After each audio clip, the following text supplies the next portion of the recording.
Quick IAS compose your dream. Hello दोस्तों, quick IAS में आपका स्वागत है। हमारे चैनल द्वारा लगातार एनसीईआरटी क्लास प्रोवाइड कराई जा रही है। ये क्लास 9th की एनसीईआरटी में अर्थव्यवस्था का जो है चैप्टर नंबर 2 है, संसाधन के रूप में लोग। जो मानव है वो एक संसाधन के रूप में है, उसी के बारे में इस चैप्टर में बताया गया है। वीडियो को पूरा देखिएगा। कहीं कोई डाउट होता है कमेंट करके पूछिएगा, उसका जवाब आपको दिया जाएगा। आप लोग वीडियो को लाइक कर लीजिएगा, चैनल को जरूर सब्सक्राइब कीजिएगा और बेल आइकन को प्रेस कर लीजिएगा, जिससे इस क्लास आपको लगातार मिलती रहे। ठीक है, हम लोग शुरू करते हैं सीधे लेसन की ओर। ये क्लास 9th का एनसीईआरटी का दूसरा चैप्टर है, संसाधन के रूप में लोग। याद रखना, जो मानव होते हैं, मानव भी एक संसाधन है, और अगर मानव जब तक संसाधन के रूप में नहीं होगा तब तक कोई अन्य संसाधन को संसाधन बनाया नहीं जा सकता है। ठीक है, और मानव का जो भी मानव होगा, मानव का संसाधन बनेगा कैसे? जब अच्छी शिक्षा हो, जब उसका हेल्थ अच्छा हो और उसके पास कोई कौशल हो, अर्थात कोई स्किल हो। तो ऐसे जब 3 आयाम होते हैं, चाहे शिक्षा, हेल्थ और कौशल, तो उसे हम संसाधन कहते हैं। कैसा? मानव संसाधन। तब वो देश के विकास में योगदान करता है। तो पूरा जो ये चैप्टर है ये उसी पर डिपेंड है। मानव संसाधन को मानव पूंजी भी कहते हैं, और मानव संसाधन कैसे किसी देश के काम आता है, इसी को हमें समझना है। ठीक है, और हमारी जो 8वीं पंचवर्षीय योजना थी उसका लक्ष्य भी था मानव संसाधन। तो आप ये भी याद रखना कि 8वीं पंचवर्षीय योजना का लक्ष्य मानव संसाधन था। और याद रखना, शिक्षा मंत्रालय का पहले नाम मानव संसाधन विकास मंत्रालय रखा गया था। अब दोबारा उसका नाम मानव संसाधन मतलब शिक्षा मंत्रालय कर दिया गया है, मानव संसाधन विकास मंत्रालय से नाम अलग करके। तो जो जनता है वो भी एक संसाधन है, इसी के बारे में इस चैप्टर में बताया गया है। हम लोग शुरू करते हैं। यहाँ लिखा हुआ है अवलोकन। लिखा है कि संसाधन के रूप में लोग अध्याय जनसंख्या की अर्थव्यवस्था पर दायित्व से अधिक परिसंपत्ति के रूप में व्याख्या करने का प्रयास है।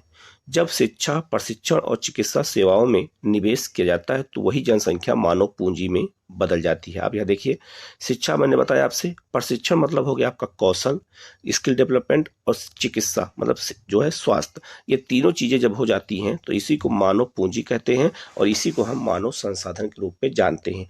तो अगर एग्जाम में कभी पूछा जाए तो 3 आयाम को आपको याद रखना पड़ेगा, यही एग्जाम में आपसे पूछा जाएगा। ठीक है, और कई बार एग्जाम आप दिखेगा, यूपीपीसीएस हो, चाहे बीपीएससी हो, चाहे आपका आईएएस हो, सब में मानव संसाधन के बारे में, मानव पूंजी के बारे में पूछा गया है कि मानव पूंजी कैसे बनती है। तो वो शिक्षा जो है, आप स्किल डेवलपमेंट और जो है हेल्थ अच्छा होना चाहिए, तभी जा करके वो मानव पूंजी बदलती है या बनती है। तो लिखा हुआ है आगे, मैं दोबारा पढ़ रहा हूँ। लिखा है कि जब शिक्षा, प्रशिक्षण और चिकित्सा सेवाओं में निवेश किया जाता है तो वही जनसंख्या मानव पूंजी में बदल जाती है। वास्तव में मानव पूंजी कौशल और उसमें निहित उत्पादन के ज्ञान का स्टॉक होता है। ठीक है, तो आप समझ गए होंगे कि कितना इंपॉर्टेंट चीज है मानव पूंजी। और जब तक मानव पूंजी को, हम मानव को मानव पूंजी नहीं समझेंगे, तब तक जो है देश का जो है विकास नहीं हो सकता है। तो लिखा है, संसाधन के रूप में लोग जो है उत्पादन, कौशल और क्षमताओं के संदर्भ में किसी देश के कार्यरत लोगों का वर्णन करने का एक तरीका होता है।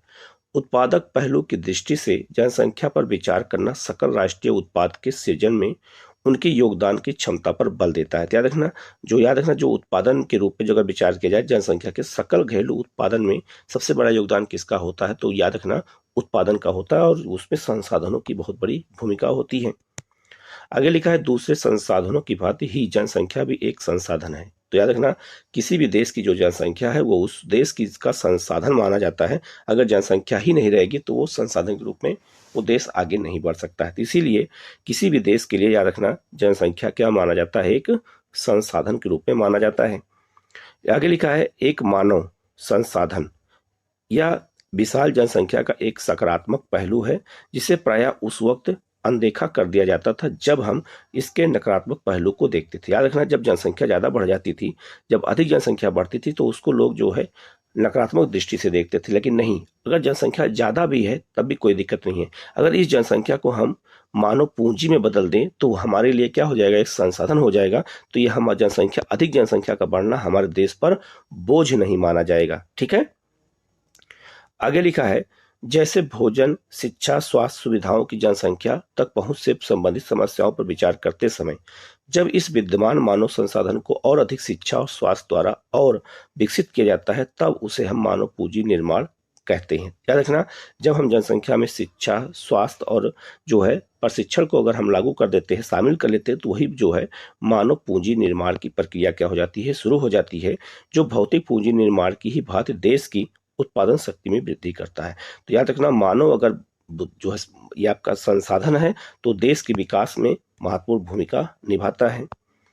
आगे लिखा है, मानव पूंजी में निवेश शिक्षा, प्रशिक्षण और स्वास्थ्य सेवा के द्वारा भौतिक पूंजी की ही भांति प्रतिफल प्रदान करता है। याद रखना, मानव पूंजी किससे बनती है, मैं बार बार बता रहा हूं, शिक्षा, कौशल विकास और स्वास्थ्य, यही तीनों मिलकर के मानव पूंजी का निर्माण करते हैं। अधिक प्रशिक्षित और बेहतर जो है प्रशिक्षित लोगों की उच्च उत्पादकता के होने के कारण होने वाली अधिक आय और साथ ही अधिक स्वास्थ्य लोगों की उच्च उत्पादकता के रूप में इसे प्रत्यक्षता देखा जा सकता है। ठीक है, तो ये भी बहुत महत्वपूर्ण है। तो इसीलिए याद रखना, जो है मानव को एक पूंजी के रूप में देखना आज बहुत जरूरी है। ठीक है, यहाँ लिखा है, भारत की हरित क्रांति एक नाटकीय उदाहरण है कि किस प्रकार बेहतर उत्पादन प्रौद्योगिकी के रूप में अधिक ज्ञान रूपी आगत दुर्लभ भूमि संसाधन की उत्पादकता में तीव्र वृद्धि ला सकता है। भारत में सूचना प्रौद्योगिकी में क्रांति एक आश्चर्यजनक उदाहरण है कि भौतिक मशीनरी तथा प्लाट की उपेक्षा मानव पूंजी के महत्व ने किस प्रकार उच्च स्थान प्राप्त कर लिया। याद रखना, तकनीक के माध्यम से मानव पूंजी किस तरह से आज बढ़ रही है, इसी चीज को यहाँ पर समझाया गया है। आगे यहाँ लिखा है, आप देख सकते हैं, यही मानव पूंजी है। जैसे एक डॉक्टर, आप देख सकते हैं डॉक्टर इलाज कर रहा है, तो ये डॉक्टर क्या है, ये हमारे देश की मानव पूंजी है। एक शिक्षक पढ़ा रहा है तो भी हमारे देश की क्या है, वो भी हमारे देश की एक मानव पूंजी है। ठीक है, एक इंजीनियर है, इंजीनियर भी हमारे देश का एक मानव पूंजी है। एक जो है दर्जी जो कपड़ा बुनता है, ये भी हम मतलब सिलता है, ये भी हमारे देश का एक जो है मानव पूंजी है। इसलिए ये सब मानव पूंजी हैं और इनको ही बनाने में सरकार और सबका योगदान होता है। लेकिन लिखा है आगे, लेकिन यह आवश्यक नहीं है कि एक विशाल जनसंख्या देश के लिए दायित्व ही हो। मानव पूंजी में निवेश द्वारा इसे एक उत्पादक परिसंपत्ति में बदला जा सकता है। कितनी इंपॉर्टेंट बात बताया गया है कि विशाल जनसंख्या एक बोझ नहीं है। अगर हम इस पर मानव पूंजी में निवेश कर दें शिक्षा, स्वास्थ्य और कौशल के द्वारा, तो उसे परिसंपत्ति में बदला जा सकता है। मतलब वो हमारे देश के लिए क्या है, एक बोझ नहीं बन सकती है जनसंख्या। ठीक है, आगे लिखा है, उदाहरण के लिए सबके लिए शिक्षा और स्वास्थ्य आधुनिक प्रौद्योगिकी के प्रयोग में औद्योगिक और कृषि श्रमिकों के प्रशिक्षण, उपयोगी वैज्ञानिक अनुसंधान आदि पर संसाधनों के व्यय द्वारा। याद रखना, एक मानव को पूंजी में अगर हम बदलना हो, जनसंख्या को बदलना हो, तो हम अच्छा स्वास्थ्य उपलब्ध कराएं, अच्छी शिक्षा उपलब्ध कराएं, आधुनिक तकनीक उपलब्ध कराएं, कृषि श्रमिकों को प्रशिक्षण दें, अच्छे से वैज्ञानिक अनुसंधान को बढ़ावा दें। इससे जो है अगर देखा जाएगा तो वही जनसंख्या क्या बन जाएगी, वही देश के लिए मानव पूंजी बन जाएगी और जनसंख्या किसी भी देश के लिए बोझ नहीं बनेगी। आगे लिखा हुआ है, निम्नलिखित दो उदाहरण स्पष्ट करते हैं कि लोग अधिक उत्पादक संसाधन बनने का प्रयास करते हैं। यहाँ एक कहानी दी गई है कैसे मानव संसाधन बनता है, उसी के बारे में यहाँ लिखा है कि दो मित्र बिलास और सकल एक ही गांव सेमापुर में रहते थे। मतलब एक कहानी के माध्यम समझाया गया कि मानव संसाधन होता कैसे है। सकल की आयु 12 वर्ष थी। उसकी माँ शीला घर पर कामकाज देखती थी। उसके पिता बूटा चौधरी खेत में काम करते थे। सकल घर के कामकाज में अपनी माँ की मदद करता था। वह अपने छोटे भाई जीतू और बहन सीतू की भी देखभाल करता था। उसके चाचा श्याम ने मैट्रिक की परीक्षा पास कर ली थी, लेकिन वह घर में बेकार बैठा था। ठीक है, क्योंकि उसे कोई नौकरी नहीं मिली। बूटा और शीला चाहते थे कि उसका बेटा सकल पढ़े लिखे।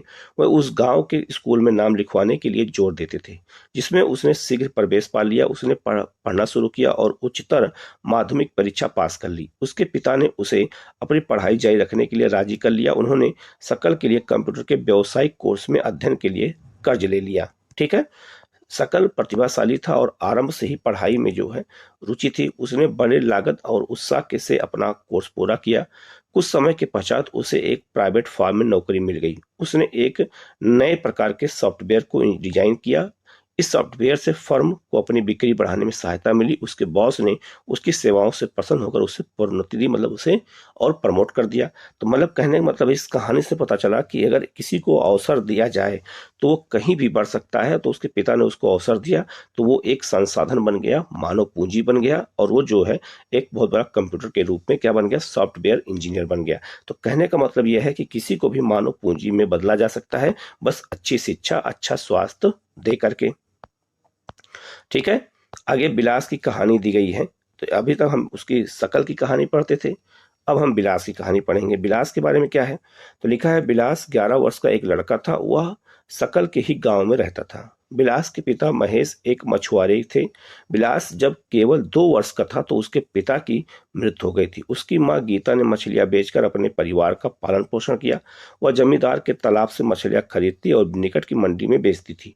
वह मछलियां बेचकर एक दिन में केवल 150 रुपए कमा पाती थी। बिलास जो है गठिया का रोगी बन गया। उसकी माँ के पास इतने पैसे नहीं थे कि वह उसे किसी डॉक्टर को दिखा पाती। वह स्कूल भी नहीं जा सका। उसकी पढ़ने में रुचि नहीं थी। वह खाना पकाने में अपनी माँ की मदद करता था और अपने छोटे भाई मोहन की भी देखभाल करता था। कुछ समय पश्चात उसकी माँ बीमार पड़ गई और उसकी देखभाल करने वाला कोई नहीं था। परिवार में उसकी सहायता करने वाला भी कोई नहीं था। बिलास भी उसी गांव में मछलियां बेचने के लिए बाध्य हुआ। अपनी माँ की तरह वह भी कम कम ही कमा पाता था। कहने मतलब है कि ये देखो आप, यह गरीबी के कारण और सही से जो है शिक्षा न मिलने के कारण, स्वास्थ्य अच्छा न होने के कारण ये परिवार गरीब रह गया और शकल का परिवार क्या हो गया, अमीर हो गया। तो आप समझ सकते हैं कि मानव का एक रूप संसाधन के रूप में होना कितना जरूरी है। ठीक है, यहाँ लिखा है इन दोनों व्यक्तियों के अध्ययन में हमने देखा कि शकल स्कूल जाता था जबकि बिलास स्कूल नहीं गया। शकल शारीरिक रूप से जो है हष्टपुष्ट था और स्वास्थ्य था। उसे बार बार डॉक्टर के पास जाने की आवश्यकता नहीं पड़ती थी। मतलब यह है कि शिक्षा भी अच्छी थी, स्वास्थ्य भी अच्छा है। बिलास गठिया का रोगी था, उसके यहाँ डॉक्टर के पास जाने के साधन नहीं थे। शकल ने कंप्यूटर में डिग्री प्राप्त की थी। शकल को एक प्राइवेट फर्म में नौकरी मिल गई। तो कंप्यूटर की डिग्री क्या हो गया, उसका स्किल डेवलपमेंट हो गया। ठीक है, बिलास वही काम करता था जो उसकी माँ करती थी। अपनी माँ की तरह वह परिवार को पालने पोषने के लिए ही अब उसकी आय बहुत कम थी। कहने मतलब है ना तो बिलास का स्वास्थ्य अच्छा था, ना शिक्षा अच्छी थी और ना ही उसे कोई कौशल आता था, इसलिए वो गरीब बना रह गया। और वहीं शकल जो है अच्छा जो है शिक्षा प्राप्त किया, अच्छा जो है उसका स्वास्थ्य था और उसने कंप्यूटर की डिग्री रूप में एक स्किल डेवलपमेंट प्राप्त कर लिया, तो वो जो है एक अमीर बन गया। शकल के मामले में कई वर्षों की शिक्षा ने उसके श्रम की गुणवत्ता बढ़ा दी। तो शिक्षा ने उसके श्रम की गुणवत्ता को क्या किया, बढ़ा दिया। इसलिए शिक्षा होना बहुत जरूरी है। इससे उसकी कुल उत्पादकता में वृद्धि हुई। कुल उत्पादकता की देश की समृद्धि में योगदान देती है। इसके बदले में व्यक्ति को वेतन के रूप में या फिर उसके पसंद के किसी दूसरे रूप में प्रतिफल मिलता है। बिलास को उसके जीवन के आरंभिक भाग में कोई शिक्षा या स्वास्थ्य सेवा नहीं मिल सकी। वह अपनी माँ की भांति मछलियां बेच करके अपना जीवन यापन करता है, इसलिए वह अपनी माँ की ही तरह अकुशल श्रमिक का वेतन पाता है। तो कहानी के रूप में बताया गया है कि शिक्षा, स्वास्थ्य और कौशल कितना जरूरी है समाज के लिए, देश के लिए, परिवार के लिए। आगे लिखा है मानव संसाधन में शिक्षा और चिकित्सा सेवा के द्वारा निवेश से भविष्य में उच्च प्रतिफल प्राप्त हो सकते हैं। लोगों में यह निवेश भूमि और पूंजी में निवेश की ही तरह है। ध्यान रखना, जैसे लोग भूमि में और पूंजी में निवेश करते हैं, वैसे शिक्षा चिकित्सा के द्वारा लोग जो है मानव संसाधन के रूप में आगे बढ़ सकते हैं, बदला जा सकता है। यही चीज में बताया गया है। आगे लिखा है एक बच्चा भी जिसकी शिक्षा और स्वास्थ्य पर विशेष जो है निवेश किया गया है, भविष्य में उच्च आय और समाज को बृहद योगदान के रूप में अधिक प्रतिफल दे सकता है। ठीक है, ये भी बहुत महत्वपूर्ण है। यह देखा जाता है कि शिक्षित माँ बाप अपने बच्चों की शिक्षा पर अधिक निवेश करते हैं। ऐसा इसलिए होता है क्योंकि उन्होंने स्वयं भी शिक्षा के महत्व को अनुभव किया होता है।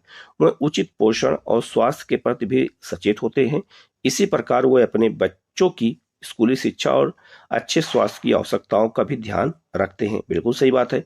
इस तरह इस मामले में एक अच्छा चक्र बन जाता है। इसके विपरीत स्वयं भी अशिक्षित और अस्वच्छता तथा असुविधा वंचित व्यक्ति स्थिति में रहने वाले माँ बाप एक दुष्चक्र की सृजित कर देते हैं और अपने बच्चों को अपनी तरह ही सुविधाओं से वंचित कर देते हैं। मतलब ये है, कहने का मतलब है कि अगर लोग अच्छे से शिक्षा और स्वास्थ्य नहीं देते हैं तो आने वाली पीढ़ी को, अपने बच्चों को भी गरीबी ही जो है देते हैं, किसमें, विरासत में। एक उदाहरण दिया गया है, जहाँ कहाँ का, जापान का। तो लिखा है, जापान जैसे देशों में मानव संसाधन पर निवेश किया जाता है। तो जापान जैसे देशों में शिक्षा, स्वास्थ्य और कौशल पर ज़्यादा ध्यान दिया जाता है। उनके पास कोई प्राकृतिक संसाधन नहीं है, जापान के पास कोई प्राकृतिक संसाधन ज़्यादा नहीं है, ठीक है, फिर भी वो एक जो है एक विकसित देश अर्थात धनी देश है। कैसे है? तो क्योंकि उसने अपने मानव को संसाधन में बदलने का तरीका सीख लिया। वह अपने देश के लिए आवश्यक प्राकृतिक संसाधनों का आयात करते हैं। वे कैसे धनी विकसित बने। अब याद रखना कि देश के पास तो ना संसाधन है प्राकृतिक, लेकिन फिर भी वो कैसे देश धनी बन गया और एक विकसित देश बन गया। उन्होंने लोगों में विशेष रूप से शिक्षा और स्वास्थ्य के क्षेत्र में निवेश किया। उन लोगों ने भूमि और पूंजी जैसे अन्य संसाधनों का कुशल उपयोग किया और इन लोगों ने जो कुशलता और प्रौद्योगिकी विकसित की, उसी से वह देश धनी और विकसित बन गया। तो जो तकनीक इस्तेमाल किया, जो शिक्षा पे खर्च किया, स्वास्थ्य पे खर्च किया, तो वही मानव संसाधन बदल गया और देश उन्नति करता हुआ आगे चला गया। याद रखना, जापान में जो है कंप्यूटर बनाना, कंप्यूटर मोबाइल बनाना, रोबोट बनाना, ये बचपन से ही बच्चों को सिखाया जाता है। इसीलिए वहाँ के लोग जो है धनी बन गए और वहाँ उच्च शिक्षा है। कैसे मामले में? तो मानव संसाधन के मामले में। आगे लिखा है, पुरुषों और महिलाओं के आर्थिक क्रियाकलाप। विलास और शकल की तरह लोग विभिन्न क्रियाकलापों में संलग्न हैं। हमने देखा कि विलास मछलियां बेचता था और शकल को एक फर्म में नौकरी मिल गई। विभिन्न क्रियाकलापों को 3 प्रमुख क्षेत्रों, प्राथमिक, द्वितीयक और तृतीयक में वर्गीकृत किया गया है। प्राथमिक क्षेत्र के अंतर्गत कृषि, वानिकी, पशुपालन और मत्स्य पालन, मुर्गी पालन और खनन और उत्खनन शामिल है। आपको सबको पता होगा कि जो भारतीय अर्थव्यवस्था का प्राथमिक क्षेत्र है उसमें क्या क्या है। तो उसमें कृषि है, वानिकी है, पशुपालन है, मत्स्य पालन है, मुर्गी पालन है, खनन है, उत्खनन है। ये एग्जाम में आपसे पूछा जाएगा, ठीक है। द्वितीय क्षेत्रों में विनिर्माण शामिल है और तृतीय क्षेत्रों में व्यापार है, परिवहन है, संचार है, बैंकिंग है, बीमा है, शिक्षा है, स्वास्थ्य है, पर्यटन सेवाएं हैं। तो जितनी सेवाएं हैं वो तृतीय क्षेत्र में शामिल है। उद्योग जितने हैं, विनिर्माण है, वो द्वितीय क्षेत्र में शामिल है। यही अर्थव्यवस्था का आकार, यही अर्थव्यवस्था का प्रमुख भाग माना जाता है। आगे लिखा है, इस क्षेत्र में क्रियाकलाप के फलस्वरूप वस्तुओं और सेवाओं का उत्पादन होता है। ये क्रियाकलाप राष्ट्रीय आय में मूल्य वर्धन करते हैं। ये क्रियाएं आर्थिक क्रियाएं कहलाती हैं। तो ये सब क्रियाएं क्या है? आर्थिक क्रियाएं हैं। आर्थिक क्रियाओं के 2 भाग होते हैं, बाजार क्रियाएं और गैर बाजार क्रियाएं। कुछ आर्थिक क्रियाएं ऐसी होती हैं जो बाजार में बिकने के लिए होती हैं और कुछ बाजार में बिकने के लिए नहीं होती हैं। तो लिखा है आगे, बाजार क्रियाओं में वेतन और लाभ के उद्देश्य से ही क्रियाओं के लिए परिश्रमिक का भुगतान किया जाता है। तो वहां लोगों को भुगतान किस लिए रूप में मिलता है? पैसे के रूप में। इसमें सरकारी सेवा सहित वस्तु और सेवाओं का उत्पादन शामिल है। गैर बाजार क्रियाओं से अभिप्राय है स्व उपभोग के लिए उत्पादन करना। स्व उपभोग मतलब के लिए अपने लिए जब हम कोई चीज का उत्पादन करते हैं तो उसे हम क्या कहते हैं? गैर बाजार क्रियाएं। इसमें क्या क्या शामिल होती हैं? इसमें प्राथमिक उत्पादों का उपभोग और प्रसंस्करण और जो है अचल संपत्तियों का स्वलेखा आतक मतलब उत्पादन किया जाता है। तो मतलब यह है कि ऐसा उत्पादन जो हम अपने उपयोग के लिए करते हैं वो हम गैर बाजारिक उत्पादन क्रियाएं होती हैं, ठीक है, ये जान लेना है। आगे लिखा है कि ऐतिहासिक और सांस्कृतिक कारणों से परिवार में महिलाओं और पुरुषों के बीच श्रम का विभाजन होता है। याद रखना, ऐतिहासिक मतलब उस परिवार की ऐतिहासिक पृष्ठभूमि क्या है, क्या वह महिलाएं कभी काम की हैं कि नहीं की हैं। सांस्कृतिक पृष्ठभूमि क्या है, इसी आधार पर परिवार में महिलाओं और पुरुषों के बीच श्रम का विभाजन होता है। आमतौर पर क्या होता है कि महिलाएं घर के कामकाज देखती हैं और पुरुष खेतों में काम करते हैं। शकल की मां शीला खाना पकाती है, बर्तन साफ करती है, कपड़े धोती है, घर की सफाई करती है और अपने बच्चों की देखभाल करती है। शकल के पिता बूटा खेतों में काम करते हैं, उपज को बाजार में बेचते हैं और परिवार के लिए धन कमाते हैं। तो एक ही गांव में 2 परिवार है, दोनों क्रियाकलाप अलग हैं। तो आप सीख सकते हैं कि कैसे समाज में कैसे काम होता है और परिवार कैसे आगे बढ़ते हैं। लिखा है, शीला परिवार के पालन पोषण के लिए जो सेवाएं प्रदान करती है उसके लिए उसे भुगतान नहीं किया जाता है। बूटा धन कमाता है, उसे वह परिवार के पालन पोषण पर खर्च करता है। परिवार के लिए दी गई सेवाओं के बदले महिलाओं को भुगतान नहीं किया जाता है। तो जो घर में महिलाएं काम करती हैं उसके बदले उन्हें कोई भुगतान नहीं मिलता है।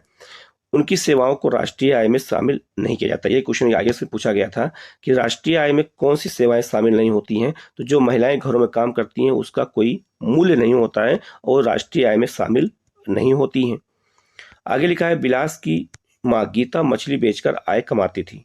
इस तरह महिलाओं को उनकी सेवाओं के लिए तब भुगतान किया जाता है जब वे श्रम बाजार में प्रवेश करती है। जब महिलाएं, याद रखना, किसी श्रम बाजार में प्रवेश करती है तभी उनको पैसा मिलता है, नहीं तो उनको पैसा नहीं मिलता है। ठीक है। आगे लिखा है, उनके पुरुष सहयोगी की ही तरह उनकी आय उनकी शिक्षा और कौशल के आधार पर निर्धारित की जाती है। शिक्षा व्यक्ति के उपलब्ध आर्थिक अवसरों के बेहतर उपयोग में सहायता करती है। बिल्कुल। तो क्या करता, अवसर कौन देता है? जब शिक्षा से कोई अच्छा शिक्षा प्राप्त करता है तभी उसे आर्थिक क्रियाओं में बेहतर अवसर मिलता है। शिक्षा और कौशल बाजार में किसी व्यक्ति की आय के प्रमुख निर्धारक होते हैं। अगर कोई अच्छी शिक्षा प्राप्त किया, उसको अच्छा कौशल याद आता है तो उसे बाजार में अच्छा मूल्य मिलेगा, उसकी आय ज्यादा होगी। अधिकांश महिलाओं के पास बहुत कम शिक्षा और निम्न कौशल स्तर होता है। पुरुषों की अपेक्षा महिलाओं को कम पारिश्रमिक दिया जाता है, मतलब पुरुषों की अपेक्षा महिलाओं को पैसा भी कम मिलता है। अधिकतर महिलाएं वहां काम करती हैं जहां नौकरी की सुरक्षा नहीं होती, ये भी समस्या महिलाओं के साथ है, और कानूनी सुरक्षा का अभाव होता है। अनियमित रोजगार और निम्न आय इस क्षेत्र की विशेषताएं होती हैं, खासकर महिलाओं के क्षेत्र में। इस क्षेत्र में प्रसूति अवकाश, शिशु देखभाल और अन्य सामाजिक सुरक्षा तंत्र जैसी सुविधाएं उपलब्ध नहीं होती हैं। ठीक है।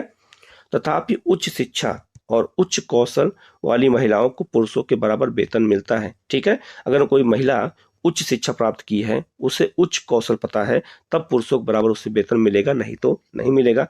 संगठित क्षेत्रों में शिक्षण और चिकित्सा उन्हें सबसे अधिक आकर्षित करते हैं। बिल्कुल सही बात है। कुछ महिलाओं ने सामान्य नौकरियों के अलावा प्रशासनिक और अन्य सेवाओं में प्रवेश किया है। तो याद रखना, कुछ महिलाएं अच्छी नौकरी पाई गई हैं और वो इसके अलावा प्रशासनिक अधिकारी भी बन गई हैं, जिसमें वैज्ञानिक और प्रौद्योगिकी सेवाओं के उच्च स्तर की आवश्यकता पड़ती है। अपनी बहन या साथ पढ़ रही किसी सहपाठी से पूछें कि वह क्या बनना चाहती है, मतलब ये जो है बच्चों से पूछा गया है। जनसंख्या की गुणवत्ता क्या होती है? तो लिखा है, जनसंख्या की गुणवत्ता साक्षरता दर, जीवन प्रत्याशा से निरूपित व्यक्तियों के स्वास्थ्य और देश के लोगों द्वारा प्राप्त कौशल निर्माण पर निर्भर करती है। याद रखना, किसी भी देश की जनसंख्या जो होती है उसकी गुणवत्ता किस पर निर्भर करती है? साक्षरता दर पर, उसके जीवन प्रत्याशा पर, मतलब वो व्यक्ति कितना दिन तक जी रहा है, व्यक्तियों के स्वास्थ्य पर और उसके कौशल पर ही निर्भर करती है जनसंख्या की गुणवत्ता। जनसंख्या की गुणवत्ता अंततः देश की समृद्धि दर निर्धारित करती है। अगर जनसंख्या अधिक गुणवान है तो देश की आर्थिक समृद्धि तेजी से आगे बढ़ेगी। इसके हर लाइन से क्वेश्चन बनेगा, याद रखना। ठीक है।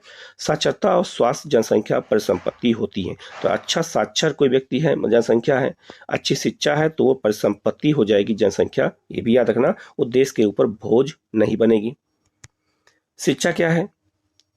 अपने जीवन के आरंभिक वर्षों में सकल की शिक्षा ने बाद के वर्षों में अच्छी नौकरी और अच्छे वेतन के रूप में उसे फल दिया। हमने देखा कि सकल के विकास के लिए शिक्षा एक महत्वपूर्ण आगत था। अगर शिक्षा नहीं प्राप्त किया होता तो वो आगे चल के सॉफ्टवेयर इंजीनियर नहीं बन पाता।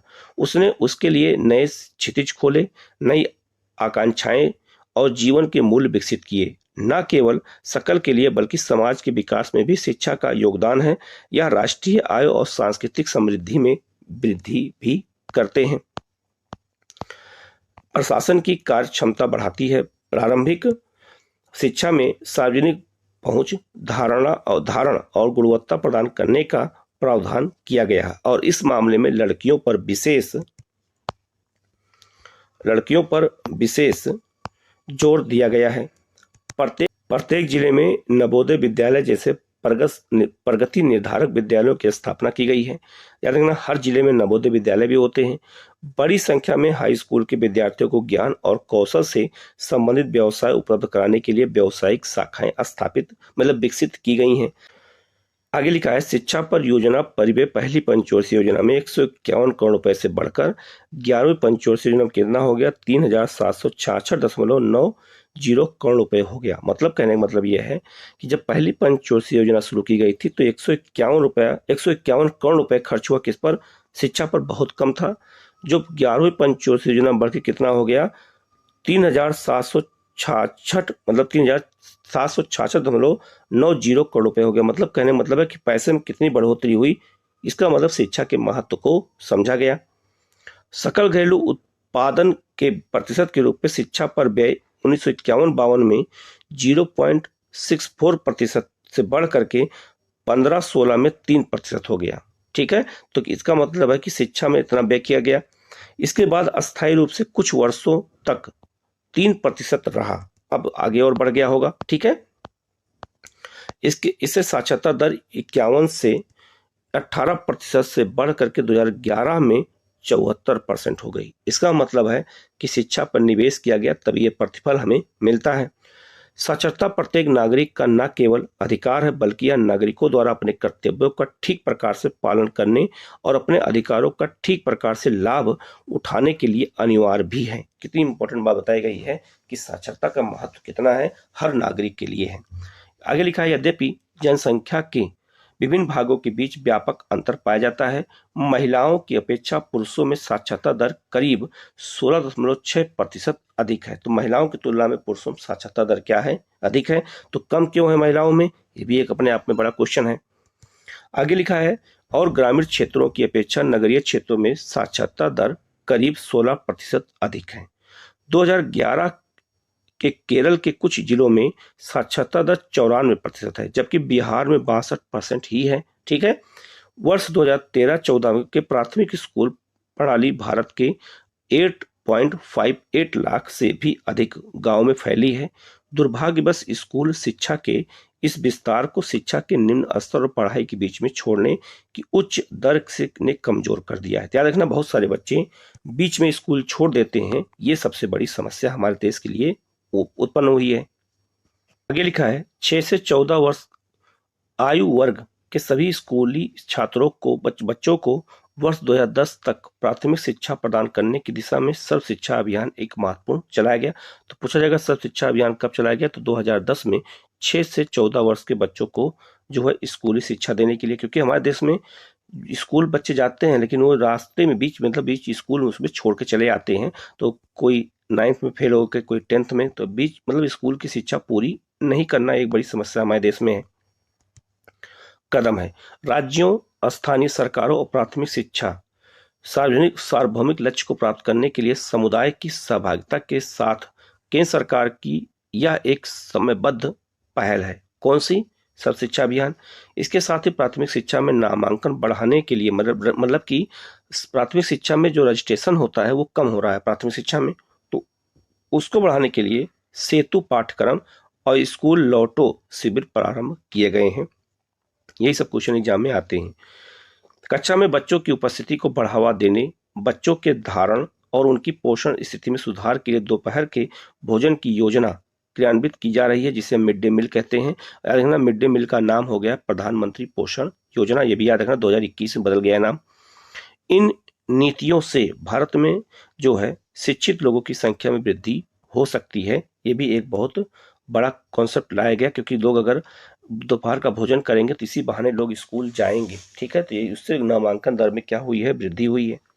आगे लिखा है, 12वीं योजना में उच्च शिक्षा में 18 से 23 वर्ष आयु वर्ग के नामांकन में 25.2% तक की वृद्धि हुई और 2017-18 में 30% और 2020-21 में यह आगे तक बढ़ने का प्रयास किया गया। तो मतलब नामांकन दर क्या हो रही है, बढ़ रही है। यह विश्व औसत 26% से मिलती जुलती है। यह रणनीति पहुंच में वृद्धि, गुणवत्ता, राज्यों के लिए विशेष पाठ्यक्रम में परिवर्तन को स्वीकार करना, व्यवसायीकरण तथा सूचना प्रौद्योगिकी या तकनीक के उपयोग का जाल बिछाने पर केंद्रित है। तो जो ये इतना बढ़ा है, जो ये नामांकन की दर बढ़ी है, ये इसी का परिणाम है। इस सूचना प्रौद्योगिकी का विकास होने से नामांकन तेजी से बढ़ रहा है। ठीक है, योजना दूरस्थ शिक्षा जिसे युग्नू है, औपचारिक, अनौपचारिक, दूरस्थ और संचार प्रौद्योगिकी की शिक्षा देने वाले शिक्षण संस्थानों के अभिसरण पर भी केंद्रित है।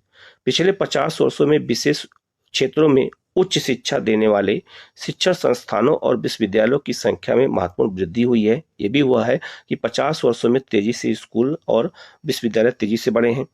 1951 से 2015-16 के करीब कॉलेजों तथा विश्वविद्यालयों की संख्या में वृद्धि, छात्रों के नामांकन और अध्यापकों की भर्ती को जो है आगे दिखाया गया है कि कैसे जो है अध्यापक और जो है स्कूलों के बच्चे तेजी से बढ़े हैं। तो उन्हीं का एक यहाँ दिखाया गया कि 1951 में कितना था और ये 2015-16 में कितना हो गया। तो ये कहीं न कहीं ये सरकार और राज्य सरकारों की योगदान से ही आज शिक्षा के क्षेत्र में ये बढ़ावा मिल रहा है। आगे लिखा है, अब आते हैं स्वास्थ्य। शिक्षा के बारे में इतनी बात होने के बाद अब आते हैं स्वास्थ्य के बारे में बात करते हैं कि स्वास्थ्य कितना जरूरी है। तो लिखा है, फर्म का उद्देश्य लाभ को अधिकतम करना है। क्या आप सोचते हैं कि कोई भी फर्म ऐसे व्यक्तियों को रोजगार देने के लिए प्रेरित होगी जो खराब स्वास्थ्य होने के कारण स्वस्थ श्रमिकों के बराबर कार्य नहीं कर सकते? याद रखना, अगर किसी का स्वास्थ्य अच्छा नहीं है तो उसे काम कहीं नहीं मिल सकता है। किसी व्यक्ति का स्वास्थ्य उसे अपनी क्षमता को प्राप्त करने और बीमारियों से लड़ने की ताकत देता है। ऐसा कोई भी अस्वस्थ स्त्री पुरुष संगठन के समग्र विकास में अपने योगदान को जो है अधिकतम करने में सक्षम नहीं होगा। वास्तव में स्वास्थ्य जो है अपना कल्याण करने का एक अपरिहार्य आधार है। इसीलिए जनसंख्या की स्वास्थ्य स्थिति में सुधारना किसी भी देश की प्राथमिकता होती है। याद रखना, किसी भी जनसंख्या में स्वास्थ्य की स्थिति को अगर सुधारेंगे नहीं तो देश पिछड़ जाएगा। इसलिए देश की प्राथमिकता होती है कि किसी भी जनसंख्या के स्वास्थ्य को अच्छा किया जाए। हमारी राष्ट्रीय नीति का लक्ष्य भी जनसंख्या के अल्प सुविधा प्राप्त वर्गों पर विशेष ध्यान देते हुए स्वास्थ्य सेवाओं, परिवार कल्याण और पौष्टिक सेवाओं तक इनकी पहुंच को बेहतर बनाना है। पिछले 5 वर्षों में भारत ने सरकारी और निजी क्षेत्रों में प्राथमिक, द्वितीय और तृतीयक सेवाओं के लिए उपेक्षित एक विस्तृत जो है स्वास्थ्य आधारित संरचना और जनशक्ति का निर्माण किया है। तो आज भारत भी स्वास्थ्य के क्षेत्र में तेजी से आगे बढ़ रहा है। इसीलिए जो है लोगों तक स्वास्थ्य की सुविधाएं पहुंच रही हैं। यहाँ एक उदाहरण दिया गया है स्वास्थ्य से जुड़ा हुआ। लिखा है कि इन उपायों को अपनाने से जीवन प्रत्याशा बढ़ गई। जीवन प्रत्याशा मतलब होता है अधिकतम जीवन जीने की जो है औसत आयु। 2014 में 68.3 वर्ष थी, जो शिशु मृत्यु दर 51 में 147 से घट करके 2015 में 37 हो गई है। तो शिशु मृत्यु दर तेजी से देखना, पहले शिशु मृत्यु दर बहुत ज्यादा होती थी जो घट के 37 हो गई है। अब ये घट करके कितना हो गया है, लगभग हो गया है 28 हो गया है अब वर्तमान में। तो ये भी अपने आप में एक अचीवमेंट है स्वास्थ्य के क्षेत्र में। इसी अवधि में अघोषित जन्म दर गिर करके 20.8 और मृत्यु दर 6.5 आ गई है। तो मतलब जन्म दर भी गिर गई है और मृत्यु दर भी गिर गई है।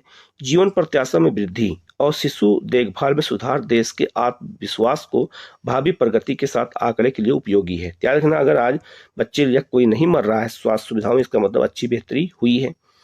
आयु में वृद्धि आत्मविश्वास के साथ जीवन की उत्तम गुणवत्ता का सूचक है। शिशुओं की संक्रमण से रक्षा और माताओं के साथ बच्चों की देखभाल और पोषण सुनिश्चित करने से शिशु मृत्यु दर घट गई है। ये अपने आप में बहुत इंपॉर्टेंट है, यही सब क्वेश्चन एग्जाम में पूछे जाते हैं। आगे लिखा है, यहाँ पर एक दिया गया है कि प्राथमिक स्वास्थ्य केंद्र में कितना, हमारे यहाँ क्या क्या चीजें थी। जैसे लिखा है कि प्राथमिक स्वास्थ्य केंद्र पहले कितने थे, अब कितने हो गए हैं। औषधालय अस्पताल कितने थे, पहले 13 में, अब कितने हो गए हैं। बिस्तर सरकारी कितने थे, अब कितने हो गए हैं। पंजीकरण डॉक्टर प्रतिवर्ष कितने थे, अब कितने हो गए हैं। नर्सिंग कर्मी कितनी थी, अब कितने हो गए। इसका मतलब है कि क्षेत्र में धीरे धीरे बढ़ोतरी हो रही है। तो ये किसी भी देश के लिए सबसे अच्छा माना जाता है। ठीक है, अब बात कर लेते हैं बेरोजगारी की। सकल की मां शीला अपने घरेलू कामकाज और बच्चों की देखभाल और खेती के काम में अपने पति बूटा की मदद करती थी। सकल का भाई जीतू और बहन सीतू अपना समय खेलने और घूमने फिरने में गुजारते थे। क्या आप शीला और जीतू या सीतू को बेरोजगार कह सकते हैं? यदि नहीं तो क्यों?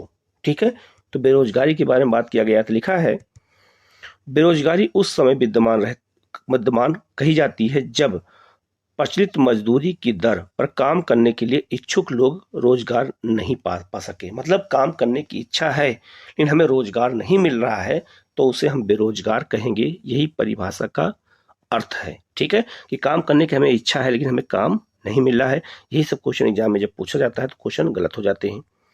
आगे लिखा है, शीला की रुचि अपने घर के बाहर काम करने में नहीं थी। जीतू और सीतू बहुत छोटे हैं और उनकी गिनती श्रम शक्ति की जनसंख्या में नहीं हो सकती है, और न ही जीतू सीतू शीला को बेरोजगार कहा जा सकता है। ठीक है, आगे लिखा है, श्रम बल जनसंख्या में वे लोग शामिल हैं जिनकी उम्र 15 से 59 वर्ष के बीच है। याद रखना, श्रमिक बल, अब यही क्वेश्चन पूछा जाएगा कि भारत में या किसी भी देश में जो है जनसंख्या में श्रमिक बल किस आयु वर्ग को कहते हैं, तो इसी को कार्यशील जनसंख्या भी कहते हैं। 15 से लेकर के 59 वर्ष के बीच की जनसंख्या को ही कार्यशील जनसंख्या या श्रम बल कहते हैं। यही क्वेश्चन एग्जाम में पूछा जाता है, तो लोगों का गलत हो जाता है। शकल के भाई और बहन इस आयु वर्ग में नहीं आते हैं क्योंकि वो छोटे हैं, इसलिए उन्हें बेरोजगार नहीं कहा जा सकता है। इसी तरह शकल की मां शीला परिवार के लिए काम करती है, वो अपने घर के बाहर जाकर के पारिश्रमिक के रूप में काम करने की इच्छुक नहीं है, उसे भी बेरोजगार नहीं कहा जा सकता। शकल के दादा दादी और नाना नानी, जिनकी यद्यपि इस कहानी में वर्ण नहीं है, उन्हें भी बेरोजगार नहीं कहा जा सकता क्योंकि उनकी आयु 59 वर्ष से अधिक है। ठीक है, तो बेरोजगार हम किसे कहेंगे? जो 15 से लेकर के और 59 वर्ष के बीच के लोग हैं, उन्हीं को हम श्रम बल, उन्हीं को हम बेरोजगार या रोजगार के लिए कह सकते हैं, उन्हीं को हम कार्यशील पूंजी भी कहते हैं। आगे लिखा है, भारत के संदर्भ में ग्रामीण और नगरीय क्षेत्रों में बेरोजगारी है। यद्यपि ग्रामीण और नगरीय क्षेत्रों में बेरोजगारी की प्रकृति में अंतर है, मतलब कि ग्रामीण और नगरीय क्षेत्रों में बेरोजगारी में नेचर में काफी अंतर होता है। कैसे होता है? जो ग्रामीण क्षेत्रों में मौसमी और प्रच्छन्न बेरोजगारी पाई जाती है, मौसम के अनुसार लोगों को काम मिलता है, नहीं तो काम नहीं मिल पाता है। नगरीय क्षेत्रों में अधिकांश शिक्षित बेरोजगारी पाई जाती है, वहां पढ़े लिखे लोग होते हैं और वहां उनको काम नहीं मिल पाता है। मौसमी बेरोजगारी तब होती है जब लोग वर्ष के कुछ महीनों में रोजगार प्राप्त नहीं कर पाते हैं। कृषि पर आश्रित लोग आमतौर पर इस समय इस तरह की समस्या से जूझते हैं। याद रखना, अगर बरसात हो रही है तो बरसात के मौसम में लोगों को काम मिलेगा नहीं खेतों में, तो वो क्या हो जाएंगे? वो मौसमी बेरोजगार कहलाते हैं। वर्ष में कुछ व्यस्त मौसम होते हैं जब बुआई, कटाई और निराई और गराई होती है। कुछ विशेष महीनों में कृषि पर आश्रित लोगों को अधिक काम नहीं मिल पाता है, तो कृषि क्षेत्र में हमें मौसमी बेरोजगारी देखने को मिलती है। आगे लिखा है, प्रच्छन्न बेरोजगारी क्या है? तो प्रच्छन्न बेरोजगारी के अंतर्गत लोग नियोजित प्रतीत होते हैं, उनके पास भूखंड होता है जहां उन्हें काम मिलता है। ऐसा प्रायः कृषिगत काम में लगे परिजनों में होता है। कैसे? मतलब कि मान लो एक घर में 10 लोग हैं, ठीक है, और उनके पास एक छोटा खेत है, उसमें सब लोग मिलकर काम कर रहे हैं, तो वही काम एक लोग करने से भी उत्पादन होगा, वही काम 10 लोगों के मिलने से भी उत्पादन होगा काम करने से। तो जो 9 लोग हैं उन्हें हम क्या कहेंगे? प्रच्छन्न बेरोजगारी कहेंगे, क्योंकि वो अतिरिक्त लोग हैं। ठीक है, उनके ना रहने और रहने से कोई फर्क नहीं पड़ेगा। आगे लिखा है, किसी काम में 5 लोगों की आवश्यकता होती है, लेकिन उसमें 8 लोग लगे होते हैं, इनमें से 3 लोग अतिरिक्त हैं। ये लोगों इसी खेत पर काम करते हैं जिस पर 5 लोग काम करते हैं। इन तीनों द्वारा किया गया अंशदान 5 लोगों द्वारा किए गए अंशदान में कोई बढ़ोतरी नहीं करता है। ठीक है, जो मैंने समझाया वो यहाँ बताया गया है। अगर 3 लोगों को हटा दिया जाए तो खेत की उत्पादकता में कोई कमी नहीं आएगी। खेत पे 5 लोगों के काम करने की आवश्यकता है और 3 अतिरिक्त लोग प्रच्छन्न रूप से बेरोजगार होते हैं, मतलब वो केवल काम कर रहे हैं, उनके रहने ना रहने से कोई फर्क नहीं पड़ने वाला। शिक्षित, अब शहरी क्षेत्रों की बात करें तो शहरी में कैसी बेरोजगारी होती है? शहरी क्षेत्रों में तो वहां पर शिक्षित बेरोजगारी होती है, तो वहां लोग पढ़े लिखे होते हैं, उनको काम नहीं मिल पाता है उनके अनुरूप। तो लिखा है, शहरी क्षेत्रों के मामले में शिक्षित बेरोजगारी एक सामान्य परिघटना बन गई है। मैट्रिक, स्नातक और स्नातकोत्तर, मतलब कि पीजी और जो है आपका ग्रेजुएट डिग्री धारक अनेक युवक रोजगार पाने में असमर्थ हैं। एक अध्ययन से यह बात सामने आई है कि मैट्रिक की तुलना में स्नातक और स्नातकोत्तर युवकों में बेरोजगारी अधिक तेजी से बढ़ी है। ठीक है, एक विरोधाभासी जनशक्ति स्थिति, ठीक है, सामने आई है कि कुछ विशेष श्रेणियों में जनशक्ति के अधिक के साथ ही कुछ अन्य श्रेणियों में जनशक्ति की कमी विद्यमान हुई है। एक ओर तकनीकी अर्हता प्राप्त लोगों के बीच बेरोजगारी है, तो दूसरी ओर अधिक आर्थिक समृद्धि के लिए आवश्यक तकनीक कौशल की कमी भी है। ठीक है, तो जिनके पास अच्छा वो तकनीक है उन्हीं को रोजगार आज मिल रहा है। आगे लिखा है, बेरोजगारी से जन शक्ति संसाधन की बर्बादी होती है। युवकों में निराशा और हताशा की भावना होती है। लोगों के पास अपने परिवार का भरण पोषण करने के लिए पर्याप्त मुद्रा नहीं होती है। शिक्षित लोगों के साथ जो कार्य करने के इच्छुक हैं और सार्थक रोजगार प्राप्त करने में समर्थ नहीं है, यह एक बड़ा सामाजिक अव्यय होता है। ये याद रखना, ये समाज के लिए अच्छा नहीं होता है। बेरोजगारी से आर्थिक बोझ में वृद्धि होती है। कार्यरत जनसंख्या पर बेरोजगारों की निर्भरता बढ़ती जाती है। जो लोग कार्य करते हैं तो बेरोजगारों का भरण पोषण भी करते हैं।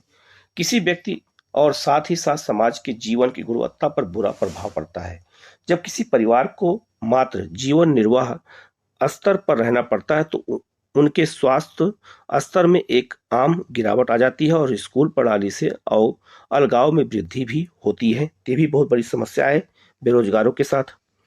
आगे लिखा है, इसलिए किसी अर्थव्यवस्था के समग्र विकास पर बेरोजगारी का अहितकर प्रभाव पड़ता है। बेरोजगारी में वृद्धि मंदीगत अर्थव्यवस्था का सूचक होती है। याद रखना, अगर कहीं बेरोजगारी अधिक पाई जाती है तो धीरे धीरे वो मंदी की ओर अर्थव्यवस्था को खींचते हुए ले जाती है। यह संसाधनों की बर्बादी भी करता है जिन्हें उपयोगी ढंग से नियोजित किया जा सकता था।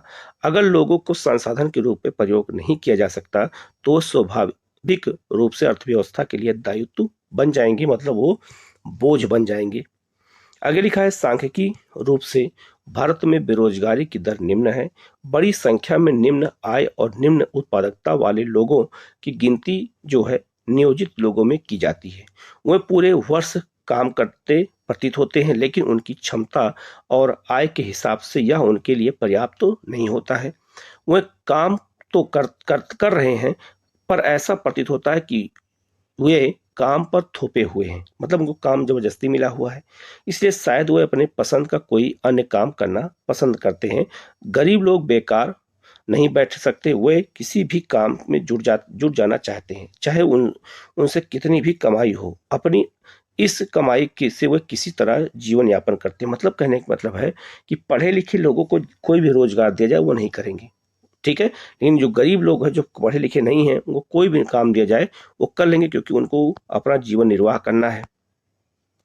इसके अतिरिक्त प्राथमिक क्षेत्र में स्वरोजगार एक विशेषता है। यदि सभी लोगों को आवश्यकता नहीं होती है, फिर भी पूरा परिवार खेतों में काम करता है। इस तरह कृषि क्षेत्र, ठीक है, में प्रचंड बेरोजगारी होती है। क्यों होती है? क्योंकि सबको वही काम मिल गया, खेतों में काम कर रहे हैं, जबकि उनकी जरूरत नहीं थी, क्योंकि और कहीं काम है भी नहीं।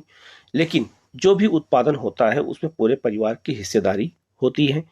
खेत के काम में साझेदारी और उत्पादित फसल में हिस्सेदारी की धारणा ग्रामीण क्षेत्रों में बेरोजगारी की कठिनाइयों में कमी लाती है, लेकिन इससे परिवार की गरीबी कम नहीं होती है। ये भी एक अपने आप में बहुत इंपॉर्टेंट चीज है। और प्रत्येक परिवार से अधिशेष श्रमिक रोजगार की तलाश में गांवों से शहरों की ओर प्रवास करते हैं। तो जब गांव में रोजगार नहीं मिलता तभी लोग शहरों की ओर क्या करते हैं? पलायन कर जाते हैं। आइए उपरोक्त तीनों क्षेत्रकों में रोजगार के परिदृश्य की चर्चा करें। कृषि का सबसे अधिक अवशोषण करने वाला अर्थव्यवस्था का क्षेत्र कृषि है, ठीक है।